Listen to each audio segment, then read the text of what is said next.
Hello and welcome to Simblified.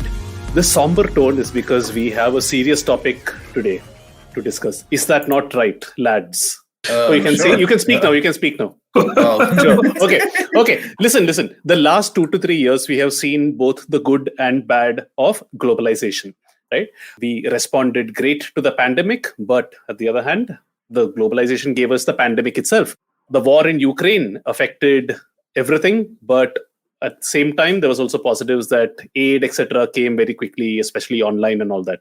Culture from Korea became a phenomenon around the world, but at the same time, Simblified managed to reach the other end of the planet also. So what I'm trying to say is globalization has a good side and a bad side.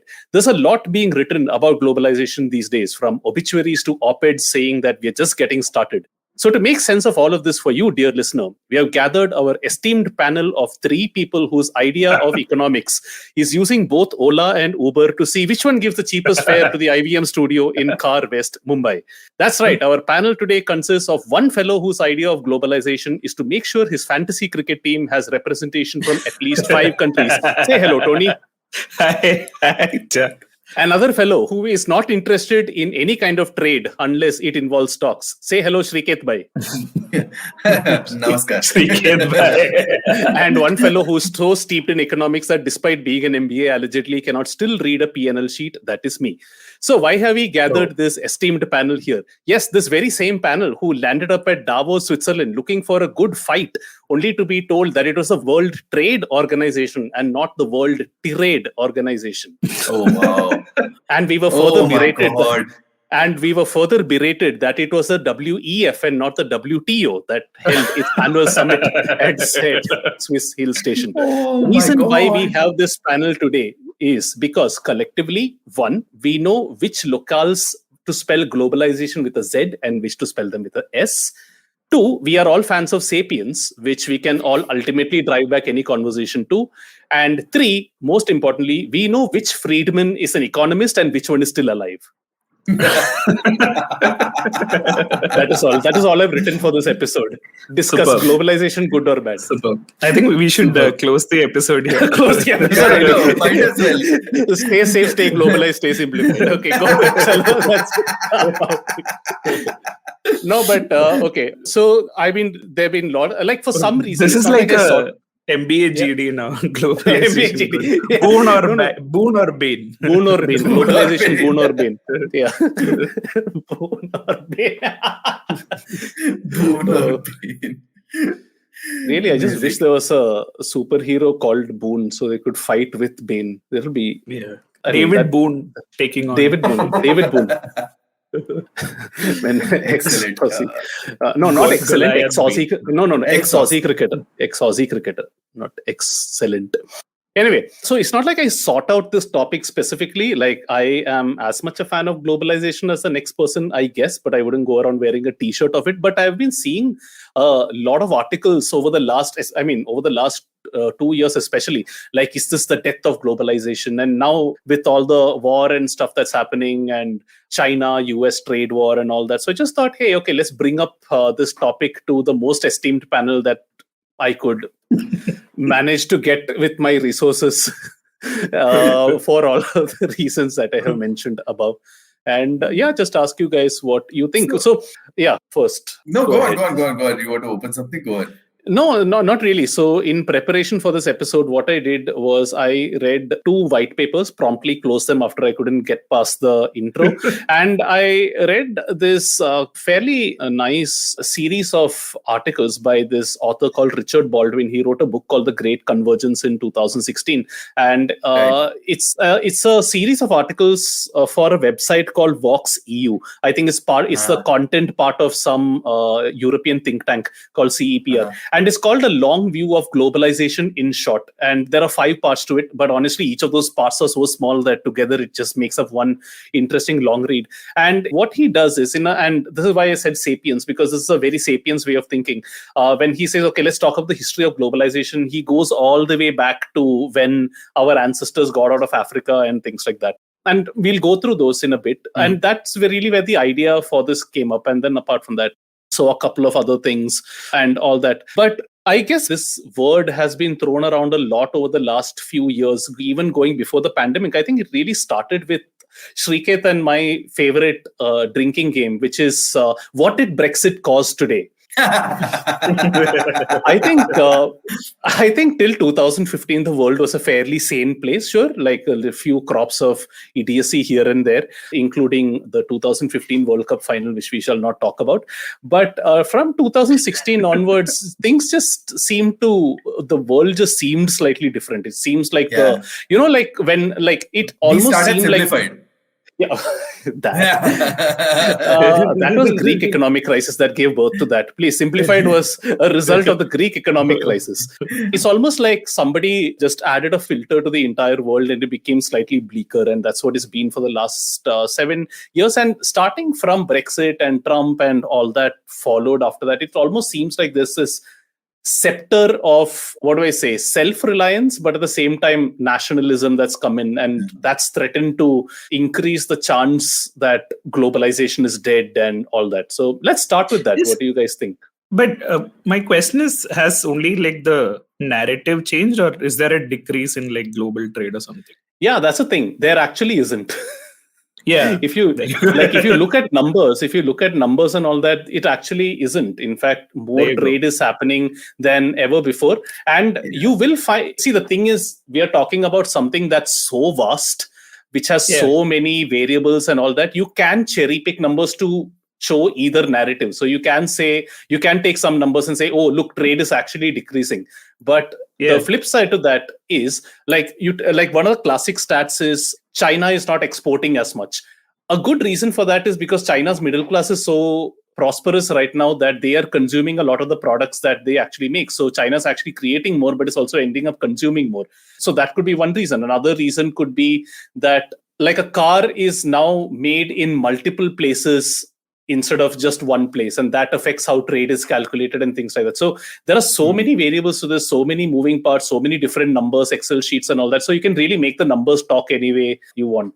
So, I think to answer your question, Tony, overall, I don't think trade has decreased as such. Just to sort of round out the thought, right? I think like the narratives have changed a lot because it has become sort of the zeitgeist of our time. To gain political power, it sort of has to speak to chest thumping nationalism, etc., right? So we don't need to take so many different parameters of trade, but I would assume like after sort of the BJP has come to power in 2014, has the export of cows for slaughter to other countries gone down, right? And I would assume that it is not. If anything, it would probably have gone up or remained the same. So what you do and what you say at home to gain votes has nothing to do in terms of the economy or how you are going about actually negotiating, deals and stuff like that. Because once you've gone global, I don't think there is a way that you can fully go back. Yeah, that's precisely the point. Yeah, so that's what I was trying to say was that in this, I mean, the genie got out of the bottle a while ago, right? Like the globalization genie has been out there, and like there is no desire also to kind of push it back. No real like corporate or economic or any kind of concerted effort to kind of go against the forces of globalization. There is rhetoric. There is a whole bunch of rhetoric. So there's the social rhetoric. And like you said, that whole, I mean, it's not just India, but also when you look at across the world, the whole right-wing movements of saying that nationalistic movements, we will retain our ethnic, whatever, pride and all that stuff. Or if you talk about the white replacement theory, which is anti-globalist in its own way and all that stuff, those are just theories that fringe elements are using to kind of like gain political power, to stir up discourse and like thereby like gain political points. And that's what the thing is, that noise around that is what becomes the zeitgeist, so to speak. But when you talk about what is the reality of how globalization is working, I mean, the great example of that was we all immediately like how the serious part of the world fully fell apart when there was that ship that got stuck in the Suez Canal and a whole bunch of ship and like whole bunch of shipping stopped for a whole week. And that's when you realize that when you actually like kind of block the pulse of this globalization for a little bit, also how things will fall apart. It's actually a lot of these guys. I mean, Trump's wife is from Eastern Romania, for crying out loud. So, I mean, the whole point is that people are using globalization benefits as a springboard to actually make rhetoric about nationalistic points and all that stuff. And also, what it's doing is, I mean, the reason the rhetoric seems to work is because what globalization, I mean, while globalization has brought its benefits, what globalization has done is it's really screwed with the individualistic, uniform, monolithic identities, right? Yeah. It has brought about so many different conflicting identities together, and where they've kind of forced this homogeneous society narrative to a great extent, where suddenly, and this, because of that homogeneous society aspect being or the unitary society aspect being threatened, is where this whole, like, if you see it also both common in the US and all the right-wing movements, is this one nation, one philosophy, one theology, one nation under God philosophy also coming into play, where everyone's like, oh, let's go back to the days when things were simpler and the world was very, very cleanly divided into individual parts. But it's just like, that's what, it's the dying echo of a world that's gone a long time ago. So it's interesting that you said that that the genie was out of the bottle a long time back. So one of the quotes that I have over here was by the Friedman, who's actually still alive, Tom Friedman, who spoke at the forum, the one that we didn't go to, and he said, I suspect ever since the first tree fell in a pathway used by Paleolithic Homo sapiens, somebody wrote on a tablet, globalization is over. So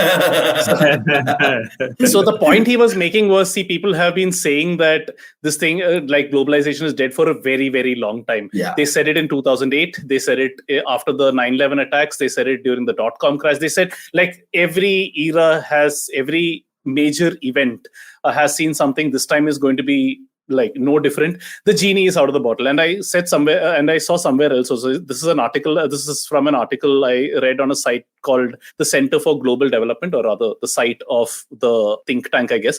Amidst the debate, fierce political polarization and regret surrounding globalization, we cannot ignore a central reality. Much of it is not reversible or even resistible, as in other periods of human history where new connections are forged between geographies and civilizations, whether driven by empire building, technological change, regime change, or climate change driven migration. That's the whole of Sapiens in 4 words for you there. The Pandora's box once opened cannot be closed. The flow of goods, services, people, and capital will continue across borders and increasingly encompass once isolated parts of the world, except, of course, the North Sentinel Island from the Andamans, which nobody will ever touch, even with or North Korea. And also that's where you can also, like, this aspect of saying how, I mean, one can even make the argument that it's not just that globalization is a recent phenomenon. I think in the entire course of human history, globalization has been the most consistently steady march across any movement that has been there.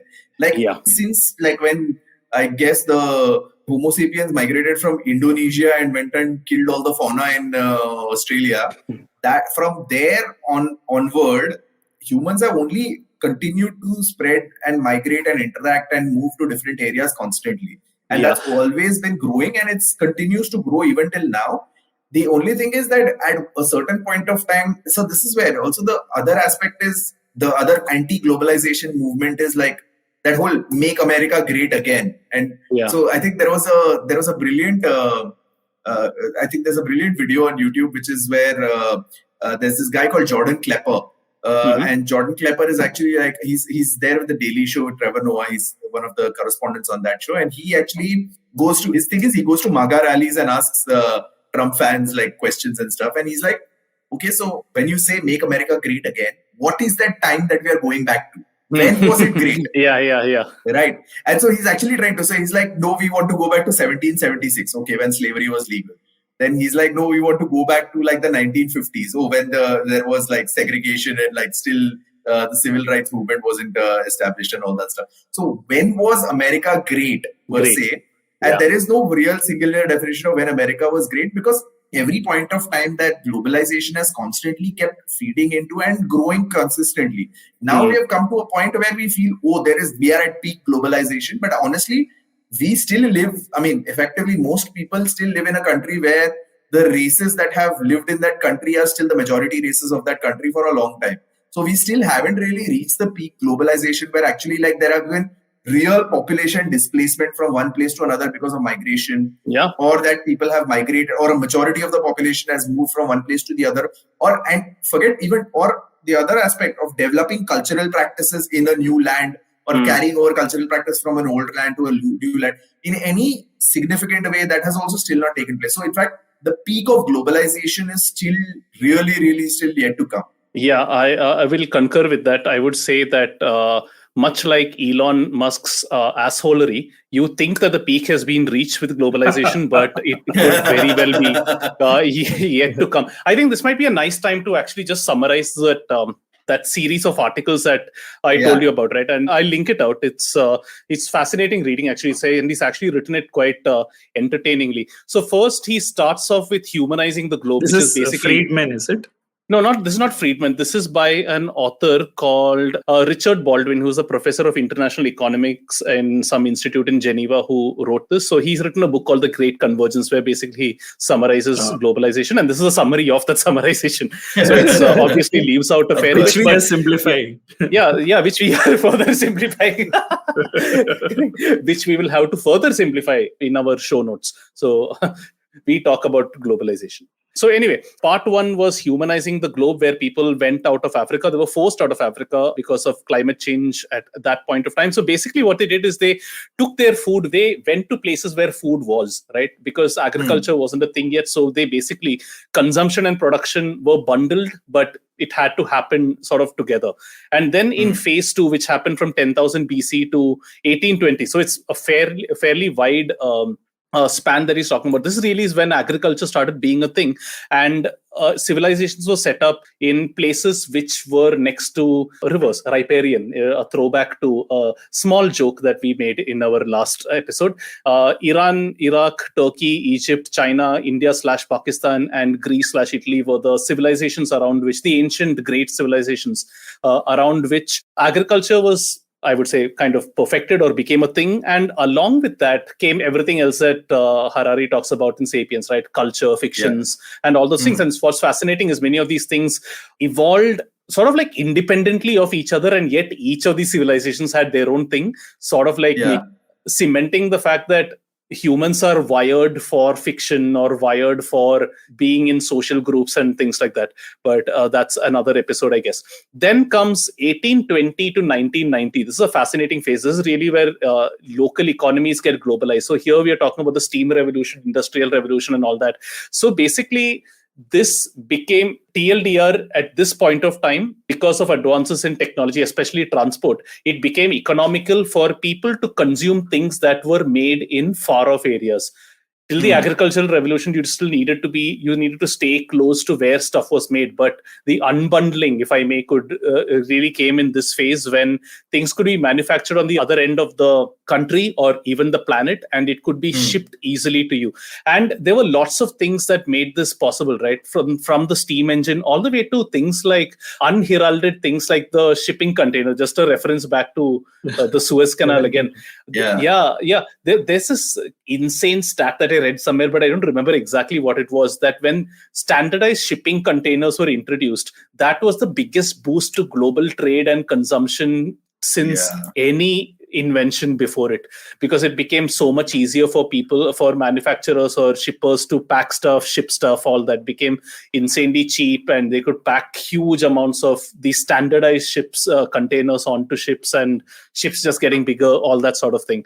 And again, like you said, we saw the reality, very physical reality of our virtual world in last year when that happened. Then comes 1990 to the present, which is not all that much when you realize that this story had started. He starts the story in 300,000 BC, and he basically talks about then how the information and communications technology revolution just changed everything. Data and knowledge workers, India and other places became back offices to the rest of the world because of technologies like IoT, etc. It was possible for cars to be manufactured in 10 different places rather than one. Standardization started becoming more of a thing, so on and so forth. So this is fascinating, and it leads me to almost think like this was inevitable, right? Like it's like humans were wired for this sort of thing. And another way of thinking about it, I guess, is this is law in economics. I forget what it's called, but the world will always move towards a place where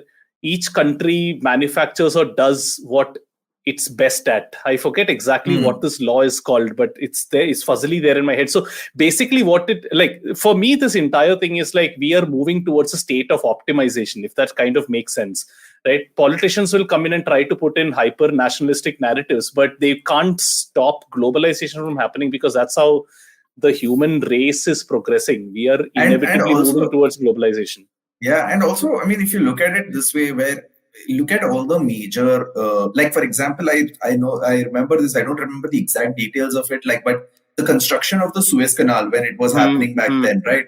It happened through. There were a whole bunch of Arab states that were at conflict with each other. It was done by the British, who were entering that area, which was heavily conflicted, and they actually got that Suez Canal built through a major conflict, and that later on led to a whole bunch of geopolitical nonsense that happened because of the Suez Canal being constructed. When you look at any major conflicts, I also remember this with one of my favorite figures, one of the most underrated figures in human history, who I want to do an episode about someday, is this guy called Norman Borlaug, right? Who is Norman Borlaug, who is responsible for the Green Revolution, the guy who actually got wheat to stand, and the reason why most of India is still alive wow. And so there is actually a part of his. So when he was actually doing the experiments with the wheat in Punjab, there is actually a very, very, and I truly believe there should be a movie made about this particular thing, because there's a real life scene that while he was planting the first genetically modified crops in the fields in Punjab, he could see the flashes of artillery fire happening between India and Pakistan in the 1971 war. So there were artillery flashes happening at one point of time, and here he was kind of literally sowing the seeds of the Green Revolution, almost shells throwaway, effectively. So what has always been the case, and even now, if you look at it from the perspective of the Russia conflict also, the whole point is what is the underlying reality is the whole reason why Putin is able to continue this war is because literally the West is funding him to do the war that they are trying to condemn him for by buying his oil constantly, because they cannot do without it, right? So at the end of the day, what's happened is, all the rhetoric aside, the rhetoric can be pushed to a certain extent, right? And you can talk about where the Indian government can try and ban TikTok, but there is no way the Indian government would ban all Chinese products, or when uncle came knocking at my door and said China ka sara product abandon kar do, or some stuff like that. And that's never going to realistically happen, because all this rhetoric and all the political posturing that happens absolutely falls apart the moment it anywhere gets close to hampering real business. Right. Yeah. Economic growth has always been prioritized, even through the toughest of situations, right? Through all the conflicts in the world.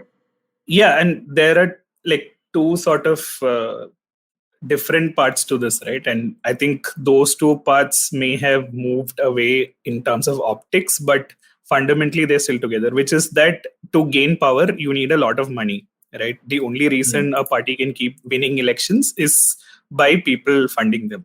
And the only reason someone will fund them in the capitalist system that they are in is so that they can get some benefit out of them, right? Exactly, so it means that to keep businesses flourishing, you'll obviously need a large amount of globalization to take place, which means that you will fund parties who are likely to win elections, but also you expect some quid pro quo in return. Yeah. Right? And even it's not just the case in India, even in the US, basically Washington is full of lobbies and big corporates basically doing the same thing, right? Which means that the perpetual growth machine of capitalism cannot be stopped, right? If it reaches a point where it is turning down, then you'll pick another party and you'll fund them so that they come to power, right? Or so move to Mars. The capitalist machine has to move on, but the thing that has changed in our times is that nationalism has become the formula to win elections from an optics perspective.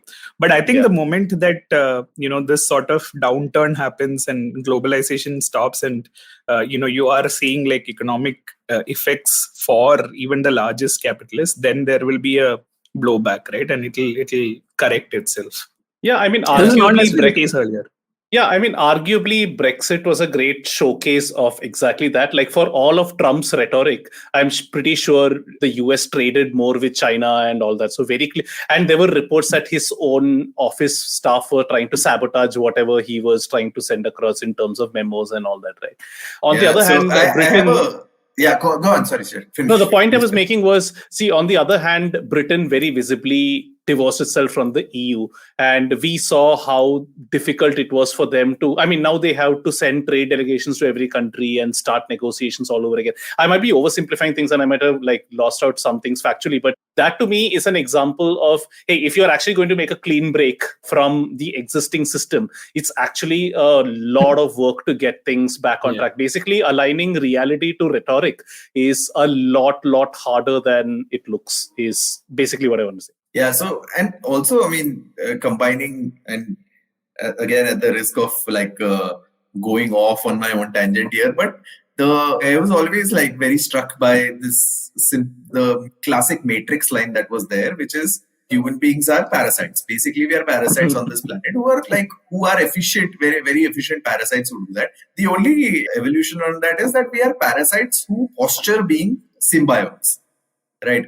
So we love to posture that we are symbiotes, or we love to posture that we are working in a certain way and all that stuff, and we have some moral compass and all that stuff. But fundamentally, our nature is of being a parasite. So while we like Tony was saying, we would continue working and making that efficient capitalist engine, converting natural resources into value of some sort for us.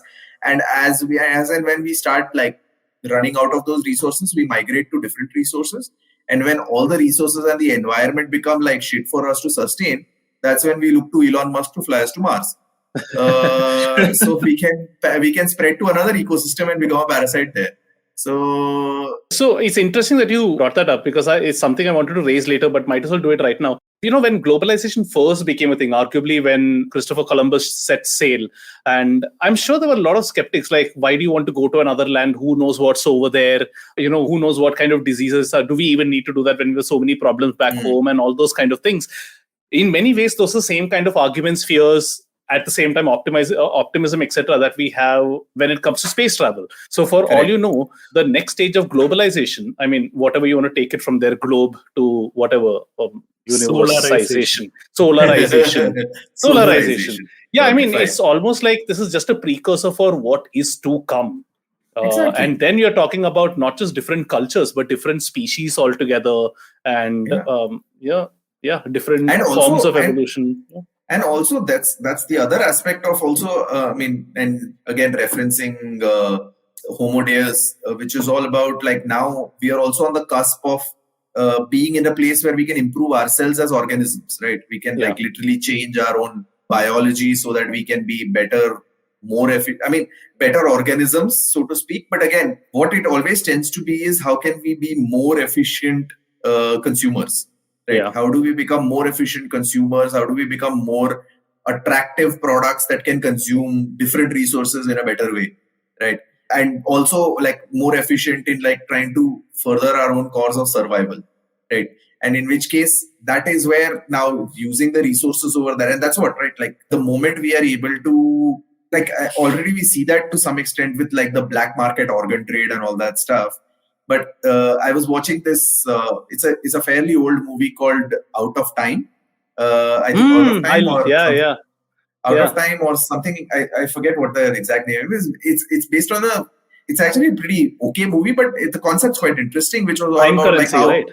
Yeah, time currency. Everyone has a certain amount of time that you live with, and you work for buying time. It's fascinating.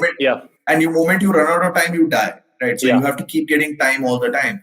And that's where also they also discovered how the rich keep getting richer with time and the poor are constantly rationed on time and they're living week to week. So if you lose one payment or you fall sick for a couple of days, then you're dead. So, I mean, the moment we are able to, and once we are able to evolve ourselves to a certain point as parasites, we would also there is nothing stopping us from feeding on our own selves.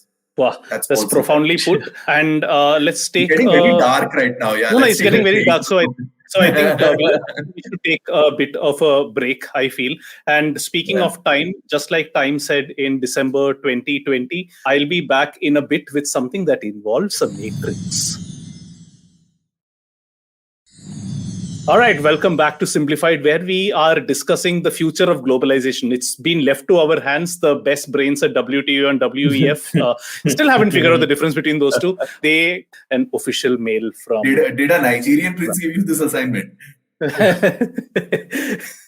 All right. So I promised you a matrix, and this was indeed from one of this was a 2x2 matrix, not resurrections, revolutions, etc. And this was from one of the. Oh wow! You know the Matrix franchise is going south when you prefer a Boston Consulting Group matrix over whatever it is the Wachowskis have next. No, it's actually not from BCG. It's from, I think this is from WEF itself. So they were basically trying to TLDR of everything that we've read is basically globalization is not stopping. The genie is out of the bottle. Some nationalists will cry themselves hoarse, but this party is going to go on for a while. It's just a matter of, figuring out where it's going to go and what levers we can pull, change, better, whatever. So these guys have done a nice job of putting the matrix together. So I will read that out or try to read that out. So imagine, if you can, integration on one axis and fragmentation. What am I saying over here? Very sorry about this. Virtual on one axis and physical on the other axis. Does that make sense? The two aspects of our lives in the 21st century, right? There is a physical aspect and then there's a virtual aspect. Think of physical as like... physical trade that happens in container ships, Suez Canal thing happening and all that. And your virtual things, of course, being everything that's aided by the internet. So they have integration, fragmentation for both of these. So you have virtual integration, virtual fragmentation, physical integration. And they have basically put these scenarios in each of these four. I'm sure all MBAs over here can picture this. I'm not going to get into the gory details of all of this, but I will link out to the PDF if you want to read it. It's actually not a bad read at all. The TLDR to everything seems to be this, that it's not going to the future of globalization is not going to cleanly fall into any one of these, but there are certain aspects of each of these things that we should take into account. For example, virtual fragmentation might happen. I know that sounds a little fancy, but what it essentially means is we can't expect the internet to be open and free completely like how it was in the 90s, or at least how it was idealized by its early creators and early proponents, right? Like China has already put up the Great Firewall. It looks like many other countries are going the same way. We can't access a lot of we can't access TikTok, for instance, the biggest social networking app in the world right now. And, the second largest country in the world is completely cut off from that. So it's increasingly likely that virtual fragmentation will happen, which I think was a nice way of thinking about it. So now when you think about it that way, like what is a physical fragmentation that could happen? After COVID, especially, a lot of countries have been speaking about being self-sufficient and all that, be it Make in India or rather Atmanirbhar or here or Make America Great Again, or even build back better and all that. Even the US wanting to reduce its semiconductor reliance on Taiwan and build factories over there. So there are several aspects to all of these that we should sort of like take into account, which might point to what the future of globalization might look like. And what I find interesting over here is how to me, why this is fascinating is how they have included the internet inside this. So when I opened the PDF, I just expected to read about supply chains and all that. But what's interesting to me is how these guys have said that, hey, the internet and all that is also a very, very vital part of globalization right now and what the future of globalization could be. That to me was what was sort of interesting.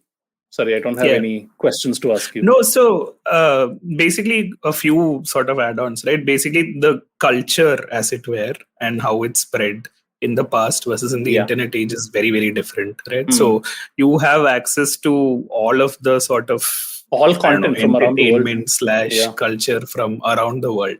And growing up, more and more education is going to be online. So your influences are in some senses going to be many and varied and from various sort of global cultures.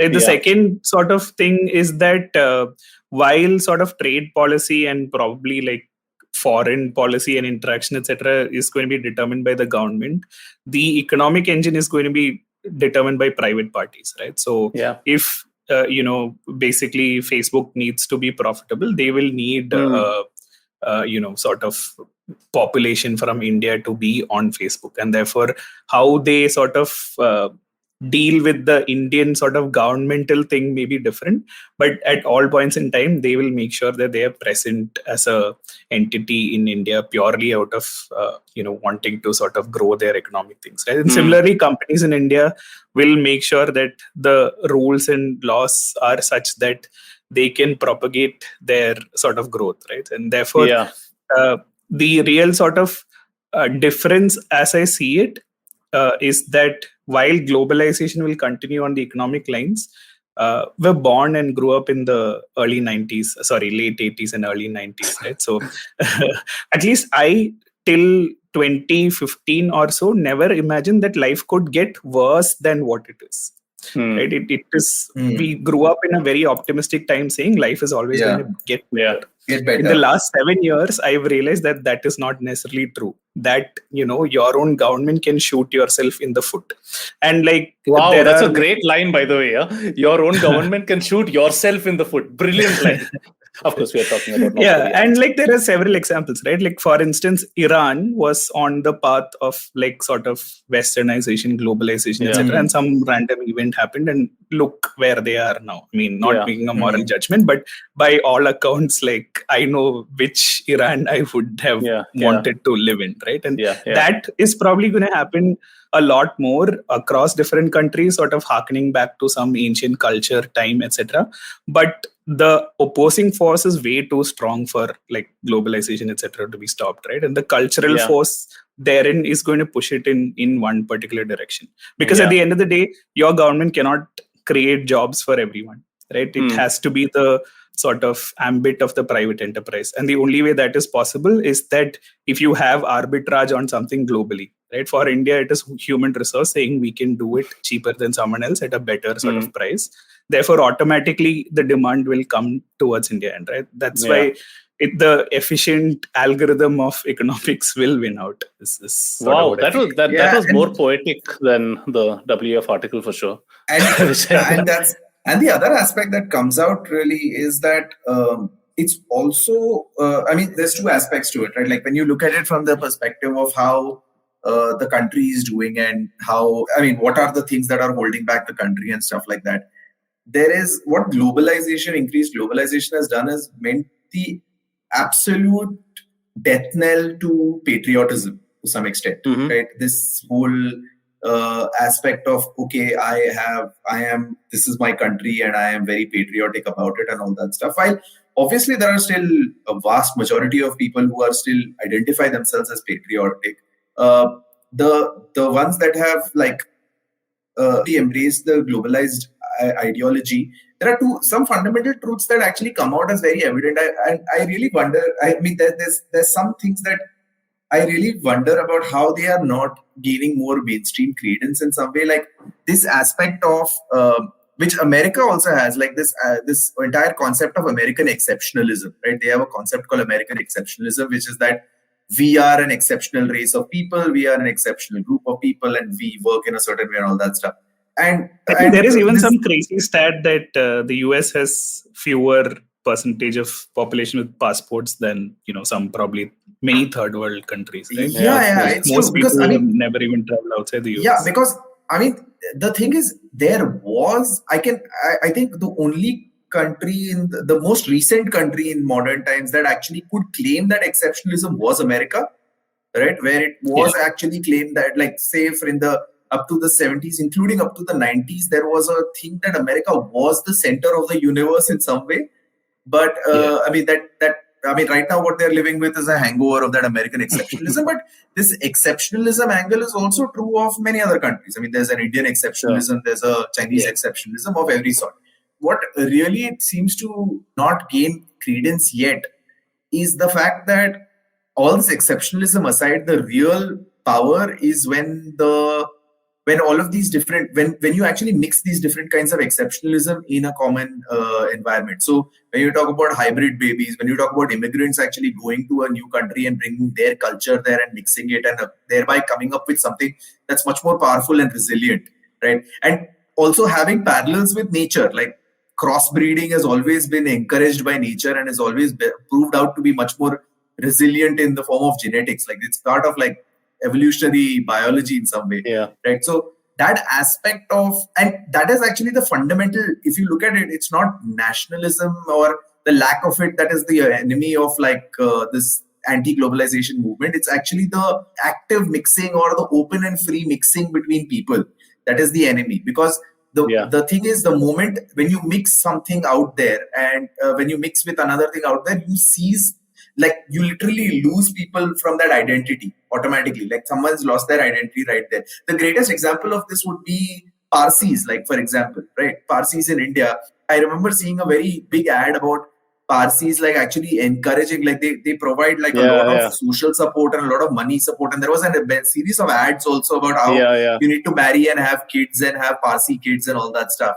And in the Parsi community, there's actually counseling that happens if there is a Parsi person who's either not looking to get married, looking to marry outside the community, or is married and does not want to have kids.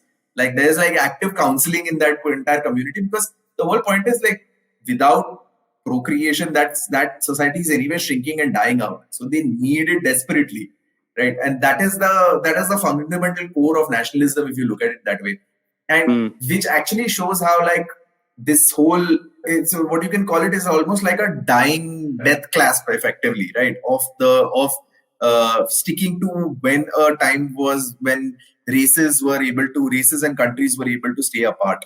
Now we've come to a point where where is the final death clasp before, as Russell Peters put it in some stand-up special, that I was just about to say he said that we'll all be we'll all be beige. We'll all be a shade of beige.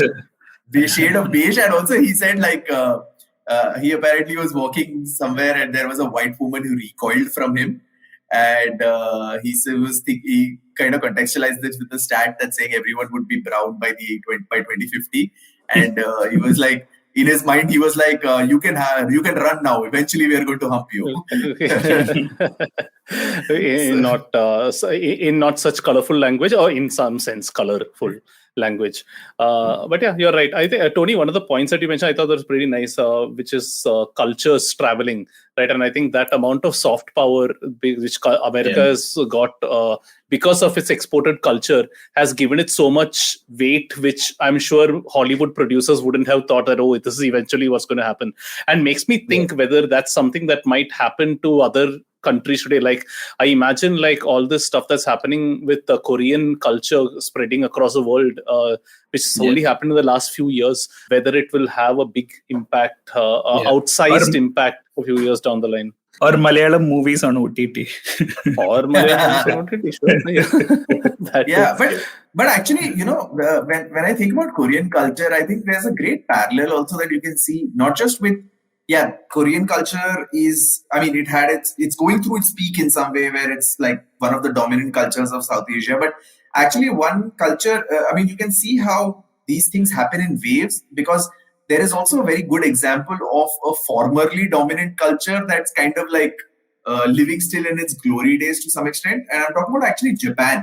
So Japan was this major cultural exporter where everyone was from the Tamagotchis to everything else, manga, manga, Pokemon, all of that stuff. If you look at it, their heyday was in the 80s to the 90s, right? And in fact, when I traveled to Japan also, if you see, actually that country is kind of frozen in that particular era.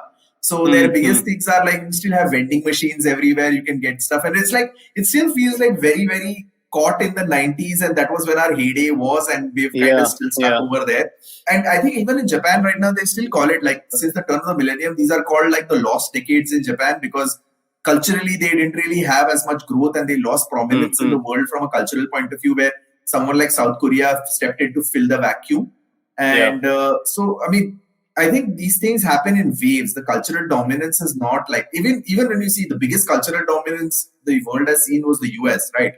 And even though their wave lasted for a lot longer, these things happen in waves. So it very well may be 10 years down the line, we are talking about like or something how else. Yeah, and about it's Bulgaria's cultural dominance. Yeah, absolutely. And it's all very humbling to go back in history. And I mean, when you read a book like Sapiens, or indeed that set of articles that I was talking about, is we are discussing so many things as if like they're super important and all that. And all these things have just happened in the last 20 years in the long arc of human history, or even like whatever.